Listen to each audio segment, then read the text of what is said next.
I remember just a couple of years ago, I was hooked on sugar, just really addicted to junk food in general. I was pretty lethargic, I was tired all the time, I had no motivation, I was out of shape, I was fat, and I was content. I lacked motivation, I just didn't want to do anything that was reasonably difficult, and even the smallest bit of effort seemed like climbing Everest. And I strongly believe that all of these side effects are the effects of consuming junk food. Now, what exactly do I mean by junk food? By that, I mean anything that was processed in a factory and doesn't grow or does not naturally occur in nature. That would be my classification of junk food. McDonald's, any fast food restaurant, anything that comes in a packet or highly sugary stuff, I would classify all of these as junk food because they contain like unnatural amounts of sugar or any other specific substance in them, and your body's simply not used to consuming the substance. Now, whenever we discuss junk food and what it does to you, people often gravitate towards the physical aspects of it. Like it turns you out of shape, you put on fat, your face bloats, yada yada yada. However, there's something far more insidious about junk food, and that is what it does to your mental health, what it does to your brain. It sedates you. It causes brain inflammation, gives you that brain fog. It makes you lose your motivation because you're just bombarding your dopamine receptors with this highly, highly addictive food, which just gives you unearned dopamine all the time. I remember I was eating like three or four meals a day, and all of it was like pretty much garbage. And during this particular phase of my life, I just craved instant gratification. Like, instant gratification often occurs in clusters, at least in my experience. If you are indulged in one highly gratifying activity, you are more than likely to also indulge in other forms of instant gratification. And to me, that was binging on Netflix or video games, etc., etc. They all typically come in clusters. And fast food is like the gateway drug. It's socially acceptable, so one doesn't mind indulging in it ever so often. And before you know it, you've picked on other things, other forms of instant gratification.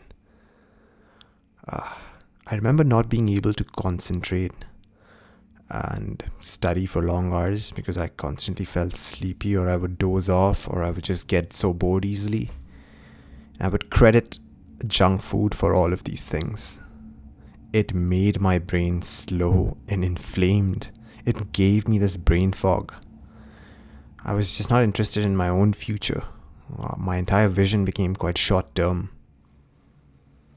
And it's not that I never tried to quit. Like, I know what the conventional wisdom was, right? Your parents or society around you does kind of sort of let you know that this isn't all that good.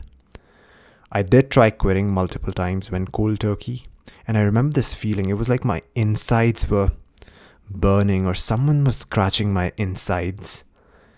I remember my body shaking because I desired that high calorie dense food, especially when stressors used to hit me, especially when I'm bored or when a stressful event occurs in my life, and your first gut instinct is to just go and sedate yourself and consume more junk, and it calms your system down, and it becomes a vicious cycle that you cannot get out of. And I was stuck in this vicious cycle of junk.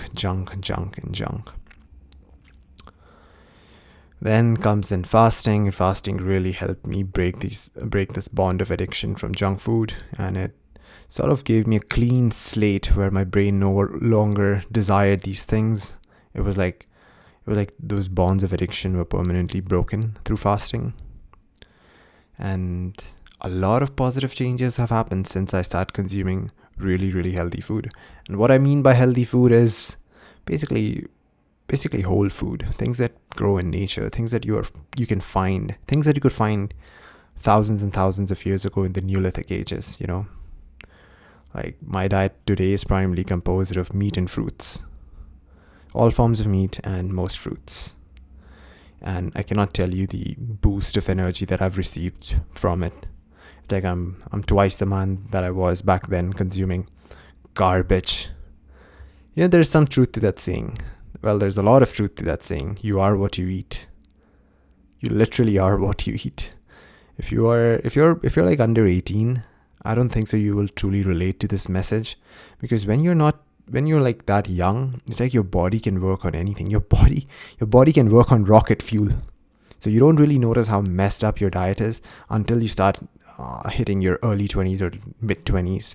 That's when all the repercussions truly hit you. You start feeling fatigued, you get injuries, you feel slow, you have no ambition, yada yada yada.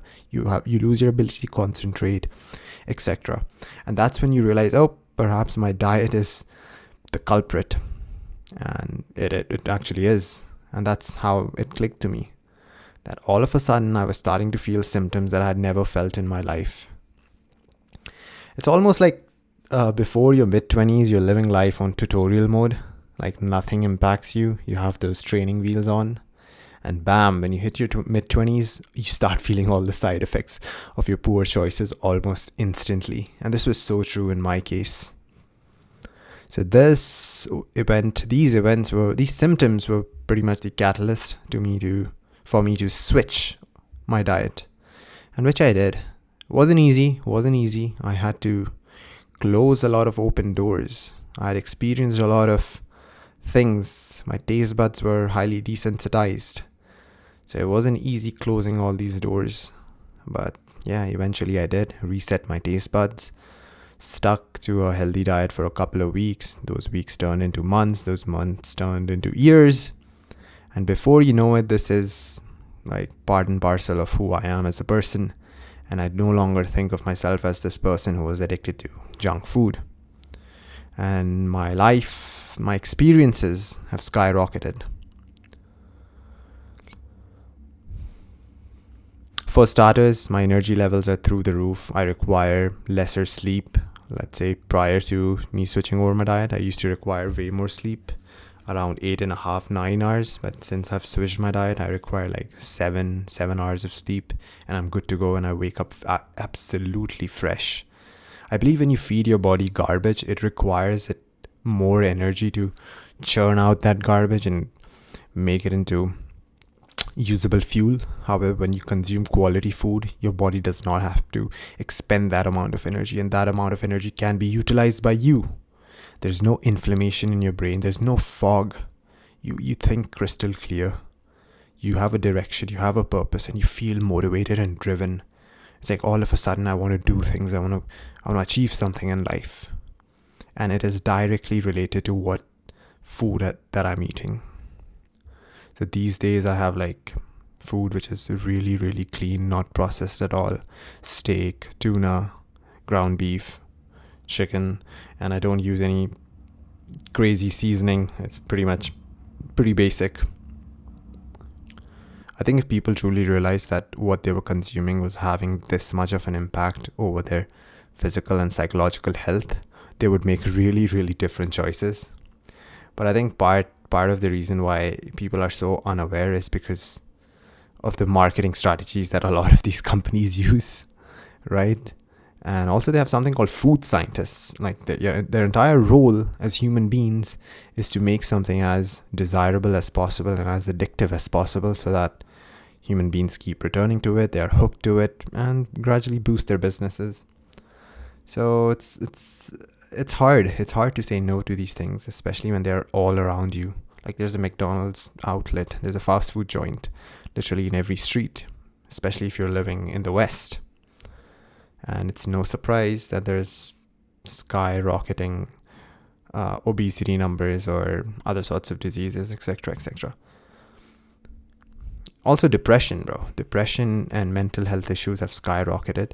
And I would say that one of the primary factors why they have skyrocketed is due to this hedonistic garbage that we're putting in our mouth. And you know what the sad part is? That a lot of people who are addicted to these things, they don't want it. It's like yes, I want to quit, but it's the craving that is so hard to break. It's this addictive, vicious cycle that is so hard to break that they're forever consumed by it. And years go by and they're never able to get out of it. If you're someone like this who's in this vicious cycle of food addiction, you need to start fasting. I would say just start with a lighter fast, 16 hours, 14 hours, gradually build it up to 20, 23 hours, and sustain it for multiple days or weeks. 23-hour fasts a day for multiple weeks. That's like one meal a day. And you will see over time that your brain rewires itself and you start feeling much more comfortable eating regular food. I remember one day I was fasting and I missed something very, very simple. I missed boiled potato. So that's the thing about fasting, right? If you're so desensitized because you've been consuming highly, highly rewarding food such as burgers, etc., etc., you're no longer satisfied with just meat and rice, right? Because it doesn't give you the same amount of stimulation. But once you fast, it kind of resets your brain. It's almost like it makes your brain forget that something such as a burger actually exists. So your baseline sensitivity returns back to normal and you start missing regular food, apples, potato, bananas, rice, etc., etc., things like these. And not many people know this about fasting, but of course this is my anecdotal experience, but a lot of people have had a similar experience. So at this point, this is more than just the experience of a single person. So again, I would end by saying that you are truly what you eat. If you cannot control what goes in your mouth, how can you control things around you?